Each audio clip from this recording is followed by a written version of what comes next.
Video like जरूर कर लीजिए और ऐसे वीडियो लगातार फ्री में पाने के लिए चैनल को तुरंत सब्सक्राइब कर लीजिए और बेल आइकन को जरूर टैप कर लीजिए ताकि आगे भी सारे वीडियो आपको मिलते रहे। यूट्यूब में फॉलो करते हैं तो प्लीज ये वाला फ्री टेलीग्राम चैनल जरूर ज्वाइन कर लीजिएगा। सारे नोटिफिकेशन सारे अपडेट यहीं पे आते हैं, ध्यान रखिए। नमस्कार दोस्तों, एक और वीडियो में आप सबका स्वागत है। देखिए, एनवायरनमेंट की सीरीज कर रहे हैं हम लोग, ठीक है, टॉप 500 एमसीक्यू की। और ये जो सीरीज है ना आपकी, आप ये समझो ये आपकी आरओ के लिए भी है और यूपी पीसीएस के लिए भी बराबर से इंपॉर्टेंट है। तो जितने भी वीडियोस आ रही हैं उसको देखिएगा जरूर, प्लेलिस्ट बनी हुई है, देख लीजिए। और साथ में 180 क्वेश्चन हम लोग देख चुके हैं इस सीरीज में, ठीक है। देखो, जब भी क्वेश्चंस प्रैक्टिस करोगे ना तो आपको समझ में आएगा किस हिसाब से क्वेश्चंस पूछे जा रहे हैं, और यहीं से इस सीरीज से क्वेश्चंस जो है एग्जाम में देखने को मिलेंगे भी। तो चलिए हम लोग अपनी वीडियो स्टार्ट करते हैं। और साथ में आरओ का कंप्लीट पेड ग्रुप जो है वो एससीएस में चल रहा है, उसको आप ज्वाइन कर सकते हो इन नंबर्स पे कॉल करके। अब देखो इसमें क्या बोला जा रहा है, पहले ही क्वेश्चन में 181 वाले में, निम्नलिखित में से कौन सा संरक्षण की स्वास्थान इन सिटू विधि नहीं है, ठीक है। इनमें से कौन सा इन सिटू मेथड ऑफ कंजर्वेशन नहीं है। अब देखो, किसी भी आपके स्पीशी को आपको बचाना है, ठीक है, तो उसमें आपकी दो तरीके होती है उसको बचाने की। एक बार समझ लो कंसेप्ट। एक होता है आपका इन सिटू, एक बोला जाता है एक्स सिटू, ठीक है। हिंदी मीडियम वाले भी इन दो वर्ड्स को ध्यान रखें, इन सिटू और एक्स सिटू। इन सिटू में क्या होता है, मान लो भैया कहीं पर जंगल वंगल बने हुए हैं और वहां पे आपको किसी भी प्रजाति को बचाना है, किसी स्पीशी को बचाना है, जैसे मान लो टाइगर को, और आप अगर वो जंगल में ही उसको नेशनल पार्क घोषित करके वहीं पे उसको बचा रहे हो तो उसे बोला जाएगा इन सिटू बोला जाएगा। लेकिन मान लो अगर ये टाइगर वहां पे नहीं बच सकता, मतलब उसको परेशानी हो सकती है, हम उसको लेके आते चिड़ियाघर में, हमने उसको भैया रख दिया, जू में रख दिया, और जू में जो है हम उसकी देखभाल कर रहे हैं, तो ये उसके क्या होगा, इसको बोला जाएगा एक्स सिटू कंजर्वेशन, ठीक है, एक्स सिटू संरक्षण। समझ में आया। अब यहां पर बात हो रही है कि इनमें से कौन सा जो है इन सिटू नहीं है। तो भैया जो इन सिटू नहीं है वो है आपका बीज bank, seed bank. Seed bank में क्या होता है, जो आपके, अच्छा देखो, प्रजाति में आपका, स्पीशी में आपका पौधे भी आ गए ना, तो पौधों को भी क्या कहते हैं, उनकी जो बीज है उनको रखा जाता है बीज बैंक में, ठीक है, जो सीड बैंक होता है। इसीलिए आपका एक्स सिटू है, इन सिटू नहीं है। बाकी सब इन सिटू है, जो आपका सामुदायिक रिजर्व हो गया, राष्ट्रीय उद्यान भी इन सिटू है, बायोस्फीयर रिजर्व भी। समझ में आया कंसेप्ट, समझो, सीधा क्वेश्चन वहां पे आता है। फिर आगे देखो, आपका क्या बोला जा रहा है, जलकुंभी और वाइपर घास किस प्रकार की प्रजातियां, वाटर हायासिंथ और वाइपर ग्रासी किस तरीके की स्पीशीज है। तो ये है हमारी इन्वेजिव एलियन स्पीशीज, आक्रामक विदेशी प्रजातियां। होता क्या है ना, जैसे मान लो, वैसे समझो कहीं पे जंगल है, वहां पर प्राकृतिक तौर से मान लो कोई प्रजाति उग रही है, आपका कोई पौधा उग रहा है, लेकिन मान लो हम क्या करें, कहीं और से, किसी दूसरे देश से किसी और जो है आप पौधे को ले आओ, वहां लगाना चालू कर दो, जैसे इस केस पे आपका जलकुंभी और वाइपर घास हो गया, तो ये इतनी तेजी से फैलेगा ना, जो वहां की प्राकृतिक प्रजाति थी, जो वहां पे खुद से उग रहा था, ये उसको भी नष्ट करने लगेगा, क्योंकि इसकी जनसंख्या बढ़ जाएगी। इसीलिए इसे बोला जाता है आक्रामक, ठीक है, विदेशी प्रजातियां। फिर आगे देखो, निम्नलिखित में से कौन से भारतीय जैव विविधता हॉटस्पॉट है, बायोडाइवर्सिटी हॉटस्पॉट, जहां पे बहुत अलग अलग तरीके के आपको पेड़ पौधे मिलेंगे, जानवर भी मिलेंगे, एनिमल्स भी मिलेंगे, और कहीं और आपको देखने को नहीं मिलेगा। तो इसका करेक्ट आंसर हो जाता है आपका डी वाला, ठीक है। सुंडा लैंड भी है, पश्चिमी घाट भी, हिमालय, भारत में तीनों है। ये मैप में आप देख सकते हो, जो ऊपर वाला हिमालय दिख रहा है ये हो गया आपका वेस्टर्न घाट हो गया, ये इंडो बर्मा हो गया, ठीक है, और जो अंडमान निकोबार है ना, इसको सुंडा लैंड बोलते हैं। चारों हैं। फिर आगे देखिए, जल रोकथाम और प्रदूषण नियंत्रण अधिनियम कब आपका पारित किया गया था, water prevention and control of pollution act. तो ये भैया पारित करा गया 1974 में, ठीक है। सीधा सीधा जो साल होते हैं ना, जितने भी प्रमुख आपके एक्ट है, साल ध्यान रखना, क्रोनोलॉजी पूछता है। फिर देखिए, इंडिया साइंड क्योटो प्रोटोकॉल, भैया भारत ने किस वर्ष क्योटो प्रोटोकॉल पर हस्ताक्षर किया था। तो ये करा है हमने 2002 में, लेकिन क्योटो प्रोटोकॉल, एक चीज समझिए, 1997 1997 में लागू हो गई थी, मतलब पूरे वर्ल्ड भर में आ गई थी। फिर देखो, इसमें इनकरेक्ट स्टेटमेंट बताना है ओजोन प्रदूषण को लेकर। अब देखो होता क्या है ना, हमारे अगर हम बात करें, ओजोन जो है जो स्ट्रेटोस्फेयर में है, ठीक है, तब वो हमको सूरज की किरणों से, हार्मफुल जो किरण है उससे बचाती है, ठीक। लेकिन मान लो अगर हमारा सरफेस जो पृथ्वी की सतह है, वहीं पर आपको ओजोन देखने को मिल जाए, तो फिर वो हमको नुकसान भी करती है, उसका नुकसान भी होता है।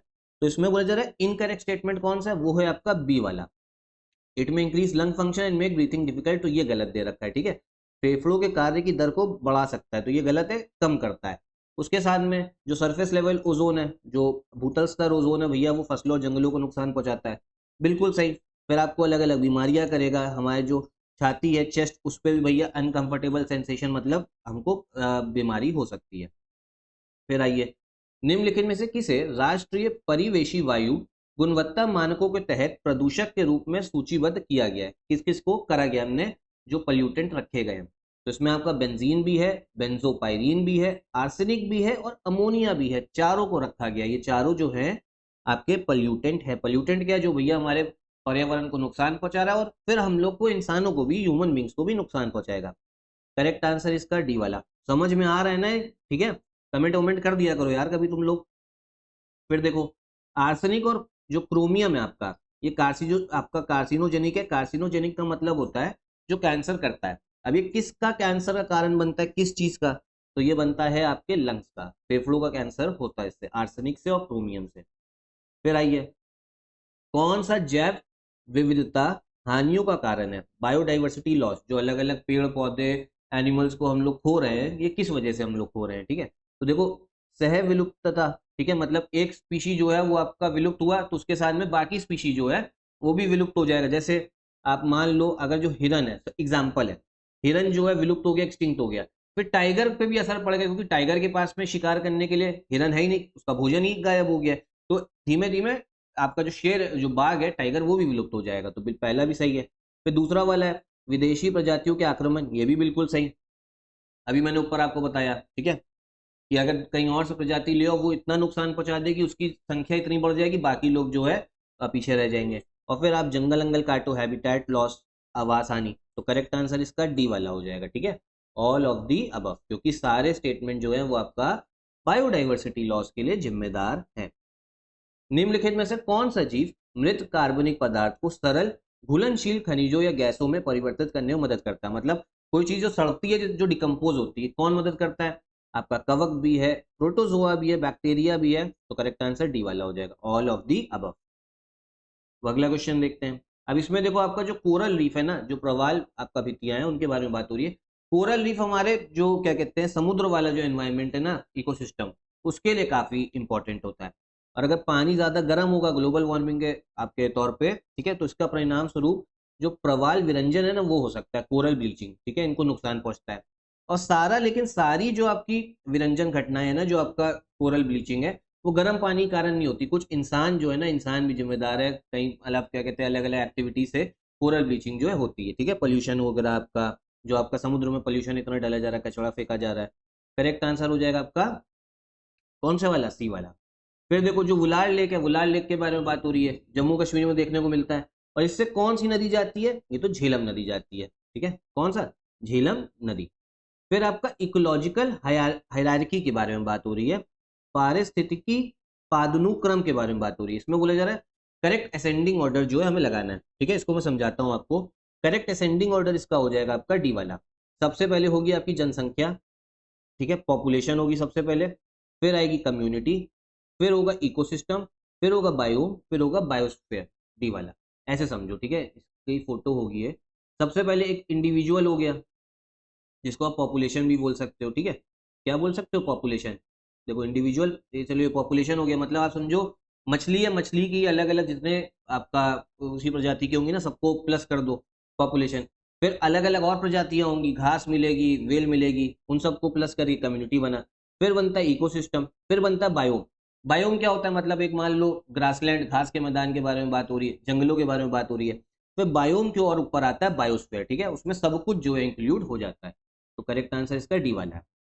आगे देखिए, एक घटना जहां शीर्ष उपभोक्ता शिकारी प्राथमिक उपभोक्ता आबादी को नियंत्रित करता है, जहां पे top consumer predator controls primary consumer population, ठीक है, तो इसको बोलते हैं हम लोग ट्रॉफिक कैस्केड। देखो, होता क्या, इसमें बोला क्या जा रहा है, मान लो आपका टाइगर ही है, एग्जाम्पल के तौर पे मैं आपको बता रहा हूँ, ठीक है, एग्जाम्पल है, बस कहीं कोट ना करना। टाइगर ने मान लो डियर को खाता है, हिरन को खाता है। अब है क्या ना, मान लो टाइगर विलुप्त होना चालू हुआ, लोग शिकार कर रहे हैं टाइगर का, उस वजह से जो है टाइगर आपका हट रहा है। तो होगा क्या ना, जो आपका डियर है, इसकी जनसंख्या बहुत ज्यादा बढ़ जाएगी और फिर आगे घास आपको देखने को मिलेगी, ग्रास, ठीक है। जब इसकी जनसंख्या बढ़ेगी तो ज्यादा घास खाएंगे, घास भी कम होने लगेगी।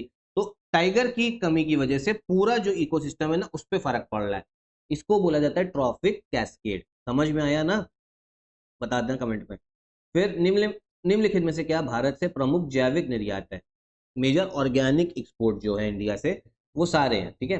सोयाबीन भी है, तिल भी है, अलसी का बीज भी है, all of the above. Organic क्या होता है, जिसमें खेती करने में आपने कोई भी केमिकल का इस्तेमाल नहीं करा है। जैसे आजकल भैया जो आपकी खेती होती है उसमें फर्टिलाइजर डल रहा है, यूरिया डल रही है, इतने केमिकल डल रहे हैं कि उससे फिर जब वो आखिरी इंसानों तक पहुंचता है ना, कोई फसल या आपका कोई आपका क्या कहते हैं कुछ भी आपका जैसे मान लो पहुंचा, आलू पहुंचा, फल पहुंचा, उसमें इतने केमिकल होते हैं तो वो नुकसान लंबे टाइम में नुकसान करेगा हमारे हेल्थ को। निम्नलिखित में से कौन पृथ्वी पर कार्बन चक्र में कार्बन डाइऑक्साइड नहीं जोड़ सकता है? Which of the following can not add carbon dioxide to carbon cycle? तो जो नहीं जोड़ता है वो है फोटोसिंथेसिस, प्रकाश संश्लेषण। क्यों? क्योंकि भैया ये तो जोड़ता नहीं है, ये आपका CO2 जो है ले लेता है।